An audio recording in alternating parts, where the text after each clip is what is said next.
Hello my dear students. तो आज हम लोग टाइप्स ऑफ रिसर्च के बारे में पढ़ेंगे कि रिसर्च के कौन कौन से टाइप्स होते हैं। इसके पहले वीडियो में हम लोगों ने रिसर्च के बारे में पढ़ा था। रिसर्च के इंट्रोडक्शन, डेफिनेशन, उसके कैरेक्टरिस्टिक्स, उसके needs, importance, purpose and application के बारे में पढ़ा था। उसके बाद problem faced in nursing research में कौन कौन सी प्रॉब्लम फेस की जाती है, इन सब के बारे में पढ़ा था। तो आप लोग इस वीडियो को नहीं देखे होंगे तो जाकर देख सकते हैं। तो हम लोग आज टाइप्स ऑफ रिसर्च के बारे में देखते हैं। फर्स्ट है quantitative research. It is based on inquiry to identify problem based on numerical method and analysis using statistical method। जो क्वांटिटेटिव रिसर्च होता है ये बेस्ड होता है on inquiry to identify problem. जो भी प्रॉब्लम है उसको आइडेंटिफाई करने की जो इंक्वायरी होती है उसके ऊपर बेस्ड होता है। और ये जो प्रॉब्लम होती है वो बेस्ड होती है numerical method and analysis using statistical method के ऊपर। क्वालिटेटिव रिसर्च में क्या होती है कि it is based on inquiry of understand the human behaviour and reason for that human behavior, which include analysis of data such as words, picture, objectives, etc।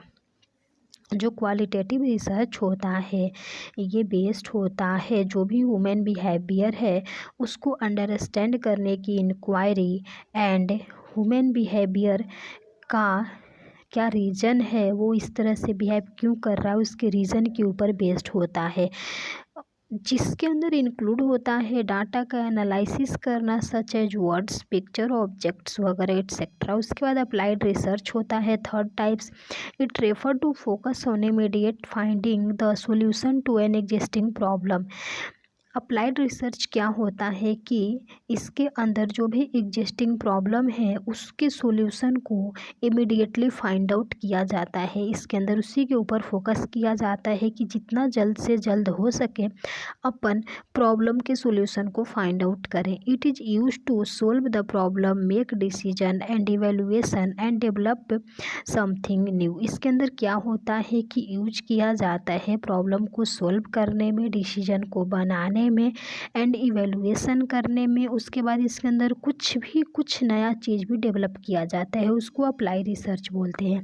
अपना fourth type आता है basic research. This research perform without any specific purpose in mind. It is a preliminary concern with new generation of knowledge. जो भी basic research होता है ये perform किया जाता है विदाउट एनी स्पेसिफिक पर्पस, यानी कि जो भी मतलब जो माइंड है अपना उसके अंदर कोई भी एक स्पेसिफिक पर्पस नहीं होगा, उसके बिना ही रिसर्च को परफॉर्म किया जाएगा। It is a preliminary concern. ये जो होता है प्रीलिमिनरी कंसर्न होता है with new generation of knowledge. Knowledge का जो न्यू जनरेशन होता है उसके साथ।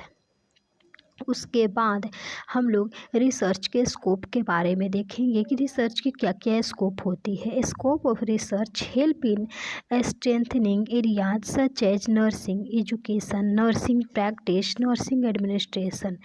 जो स्कोप है नर्सिंग रिसर्च का ये जो होता है कुछ स्ट्रेंथनिंग एरियाज होती हैं उसमें हेल्प करता है, like that nursing education, nursing practice and nursing administration.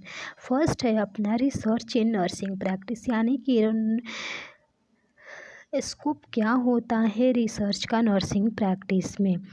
EBNP help to improve the quality of nursing care, cost effective nursing care. Nursing research should give some attention to generate better development in following such areas. जो EBNP है अपना क्या करता है कि जो भी nursing care है उसके क्वालिटी को इम्प्रूव करने में हेल्प करता है, नर्सिंग केयर के कॉस्ट को इफ़ेक्टिव बनाया जाए। नर्सिंग रिसर्च जो है वो अटेंशन दे, उन सब के लिए एक मतलब बेटर डेवलपमेंट को जनरेट किया जाता है। और कुछ एरियाज होते हैं जैसे कि help in promotion and maintain patient quality and safety in health care. First है इसके अंदर अपना कि कौन कौन सी एरियाज होती है, तो फर्स्ट में है कि अपन जो भी हेल्थ केयर है उसमें पेशेंट के सेफ्टी एंड उसके मतलब गुड क्वालिटी केयर मिल पाए और उसके हेल्थ को प्रमोट करने में भी हेल्प करते हैं। Patient centred care and coordination, जो पेशेंट है वो सेंटर्ड केयर होना चाहिए और कोऑर्डिनेशन होना चाहिए। Palliative care and end of life care, palliative care provide करवाना चाहिए, एंड ऑफ लाइफ केयर भी में भी स्कोप होता है। पैलिएटिव केयर मतलब होता है कि पैलिएटिव केयर उस इंडिविजुअल को दिया जाता है जिनका ऐसे हो जाता है कि जैसे किसी भी इंडिविजुअल्स को कैंसर है तो उनका डेथ होना तय है और उसमें डिसाइड हो जाता है कि हाँ, पता चल चुका होता है डॉक्टर को कि हाँ वो जो पेशेंट है वो कितने टाइम तक वो अपने लाइफ को जी पाएगा, तो उसको फिर पैलिएटिव केयर अपन प्रोवाइड करवाते हैं। जितना अच्छा से अच्छा हो सके उतने उसको उतने दिन के लिए एक अच्छा लाइफ प्रोवाइड करवाएंगे। पैलिएटिव केयर उसे ही बोलते हैं।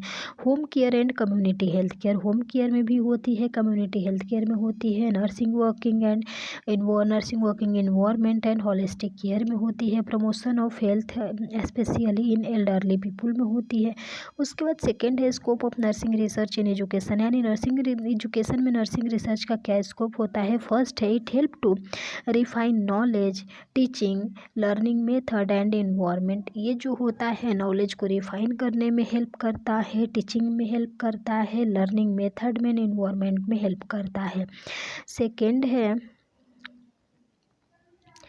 चिबेटिंग the efficiency of old teaching और लर्निंग न्यू टेक्निक, जो भी ओल्ड टीचिंग टेक्निक है उसको क्या करता है, न्यू लर्निंग टेक्निक में वो क्या करता है, चेंज करने में हेल्प करता है।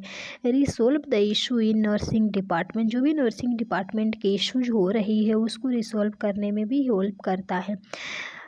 Promoting clinical and classroom teaching, clinical teaching and classroom teaching को प्रमोट करता है। Refining and generating evaluation programme, जो भी इवेलुएशन प्रोग्राम है उसको जनरेट करने एंड डिफाइन करने में हेल्प करता है। थर्ड स्कोप है अपना research in nursing administration, nursing administration के अंदर रिसर्च का क्या क्या स्कोप होता है। फर्स्ट है assist the organisational structure, staffing and performance appraisal of the staff, जो भी स्टाफ हैं उनके परफॉर्मेंस अप्रेजल और स्टाफिंग और स्ट्रक्चर, जो भी ऑर्गेनाइजेशनल स्ट्रक्चर है उसको असिस्ट करने में हेल्प करता है। Develop new knowledge of administration to get a better communication, जो भी न्यू नॉलेज है उसको डेवलप करता है कि बेटर कम्युनिकेशन अपन मिल सके। Developing and testing different administration model for better customer satisfaction, develop करता है एंड टेस्ट करता है जो भी डिफरेंट एडमिनिस्ट्रेशन मॉडल होती है उसके अंदर। Retention and effective use of nursing personal for education and care के लिए जो भी नर्सिंग पर्सनल है उसके इफेक्टिव एंड रिटेंशन एक यूज किया जा सके। तो हम लोगों ने नर्सिंग रिसर्च के स्कोप के बारे में देख लिए। बाकी quantitative research and qualitative research के डिफरेंस अपन अगले वीडियो में डिस्कस करेंगे। तो इसमें आप लोगों को कोई भी डाउट होगा तो आप लोग कमेंट बॉक्स में कमेंट करके पूछ सकते हैं। Thank you so much my dear students.